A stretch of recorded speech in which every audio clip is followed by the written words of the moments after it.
ذرا غور کیجئے، اگر کسی کو اپنے دل کی زنگ آلودگی دور کرنی ہو، اپنی روح کو پاکیزہ بنانا ہو اور اپنے اندر نئی روشنی اور طاقت پیدا کرنی ہو تو اسے کیا کرنا چاہیے؟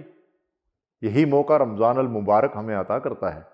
یہ تزکیہ نفس یعنی خود کو باطنی آلائشوں سے پاک کرنے، اپنی روح کو نکھارنے اور اللہ کے قریب ہونے کا بہترین مہینہ ہے۔ رمضان صرف روزے رکھنے، کھانے پینے سے رکنے یا مخصوص عبادات کرنے کا نام نہیں ہے، بلکہ یہ اپنی سوچ و فکر اور عمل اور اخلاق میں مثبت تبدیلی لانے کا سنہری موقع ہے۔ اللہ تعالیٰ قرآن مجید میں ارشاد فرماتے ہیں قد افلح من زکاہا، بے شک وہ کامیاب ہوا جس نے اپنے نفس کو پاک کر لیا۔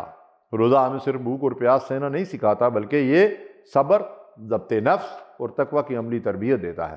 جو شخص رمضان میں اپنے آپ کو گناہوں سے نہیں بچاتا، اپنی زبان کو قابو میں نہیں رکھتا اور اپنے دل کو حسد، کینہ اور نفرت جیسی بیماریوں سے پاک نہیں کرتا، وہ در حقیقت رمضان کے اصل مقصد کو نہیں پا سکا۔ نبی مہربان صلی اللہ علیہ وسلم نے فرمایا جو شخص جھوٹ بولنا اور اس پر عمل کرنا نہ چھوڑے تو اللہ کو اس کے کھانے پینے سے رکنے کی کوئی ضرورت نہیں۔ یہ مہینہ ہمیں اپنے کردار اور اعمال کی اصلاح کا بہترین موقع فراہم کرتا ہے۔ جب ہم دن بھر روزہ رکھ کر اپنے نفس کو اللہ کے حکم کے مطابق قابو میں رکھتے ہیں تو یہی عادت ہمیں گناہوں سے بچنے اور تقوی اختیار کرنے کا راستہ دکھاتی ہے۔ تزکیہ نفس کا ایک بڑا ذریعہ قرآن ہے جو اسی ماہ مبارک میں نازل ہوا۔ یہ کتاب دلوں کی زنگ آلودگی کو دور کرتی، سوچ میں پاکیزگی پیدا کرتی اور ہمیں سیدھے راستے پر چلنے کا سلیقہ سکھاتی ہے۔ رمضان میں ہمیں قرآن کی زیادہ سے زیادہ تلاوت، تدبر اور اس پر عمل کرنے کی کوشش کرنی چاہیے تاکہ ہماری روح اس کی روشنی سے منور ہو جائے۔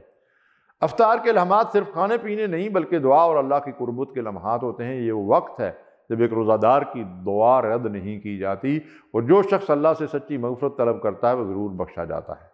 رمضان کی اصل روح اپنے نفس کو قابو میں رکھنا، دل کو پاک کرنا اور اللہ کے قریب ہونا ہے۔ اگر ہم نے اس مہینے میں اپنی عادات کو بہتر کر لیا، اپنی عبادات کو مضبوط کر لیا، اپنے دل کو حسد، نفرت اور دنیا کی محبت سے پاک کر لیا تو یہی تزکیہ نفس ہے اور یہی رمضان کا حقیقی پیغام ہے۔